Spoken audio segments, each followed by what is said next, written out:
We're starting. This is my latest contribution to the YouTube orbit. So this is going to be a response to infoolflux. I think his name is Chris. He has a bunch of questions that he's going to do 13, and we're going to give 13 answers. So let's get started. Number one, is there a question that you'd love to ask a friend or a family member, but feel you can't, as it may really hurt them by making them question something they did or didn't, should or shouldn't have done? There's no constructive purpose in this. I'm not going to start a confrontation with someone uh, over something unnecessary, and I would not appreciate it if they started it with me. So, no.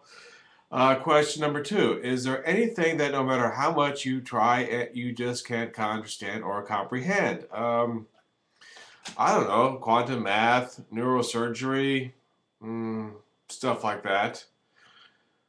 Question three: when you're having your meals, do you sit down at the table or do you have it on your lap? I have it at the table. With one exception, I sometimes will go get a sushi roll and I would take it to the car. And while it's in the passenger side of the car, I would just, while I'm driving, I would pick up a piece, stick it in my mouth, and that everything would be fine. Do you always or never have a dessert? I almost never have a dessert. As far as I'm concerned, a dessert is a bribe that you give to kids so they will eat their vegetables. And yes, I call it a dessert. Do you ever eat prepackaged meals that you just chuck in the microwave? Yes, all the time. And I try to do my best with that, within those parameters. Question four, have you ever had a prank phone call played on you? No. Question five, have you ever been in a police car or an ambulance? No. Question six, there has been a huge amount of media attention over here last week regarding two police dogs that were left in a police car by a police officer on the hottest day of the year so far.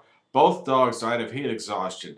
So the question is, if you were to come across this scene, would you, regardless of the consequences, smash a window in the police car? Yes, absolutely, I would do it. Question number seven. Read the whole question first. If you can remove any one person from history, who would it be? And if you could give one person from history an extra year of life, who would it have been? Or would you choose to leave things as they are, fearful of the consequences of your actions? This is the whole premise behind the movie Time Cop. If you haven't seen it, I recommend it. It stars Jean-Claude Van Damme, I think the Muscles from Brussels, and the late actor Ron Silver. And this is the TEC, the Time Enforcement Commission. I think that's called. They're called time cops, and they always go back in time.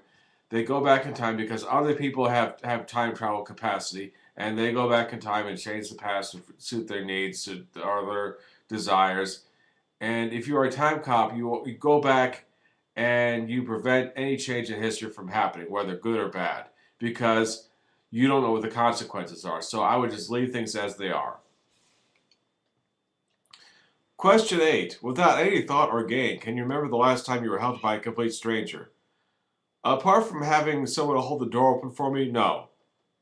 And the last time you reciprocated the same to a stranger? This was a long time ago. I drove some hitchhikers across state and I came back. That was fun. Question 9. You have 24 hours to do absolutely anything you want for yourself, money, distance, and language, no consequences. What you gotta do? I'm going to Australia. Number 10. Would you make a complete and utter fool of yourself on national TV for a life-changing amount of money, say $1 million? You see, that's the thing. That's the thing about money. Somebody has $1 million and they have the power to humiliate others. I guess it's we do it all the time. It's called reality TV. No, I wouldn't. It's like the people with the money have absolute power over others. It's like I'll have sex with your wife. I'll offer to have sex with your wife for $1 million. No. I'm in a financially good shape, and I don't need the money. So I don't want you having a power and authority over me for $1 million. Number 11.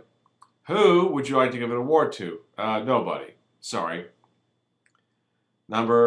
Okay, you skipped number 12. There's 12 questions. Number 12, the word fark, you hear it used all the time in songs now. No, I've only heard it, well, apart from rap songs and G.G. Allen songs, I've only heard it like twice. There are two mainstream songs that had that word. Um, anyway, but years ago, when you heard this word song, it was quite shocking and made your ears prick up. Not really, not really. So can you tell me the best use of the F for the word fark in a song? No, I can't.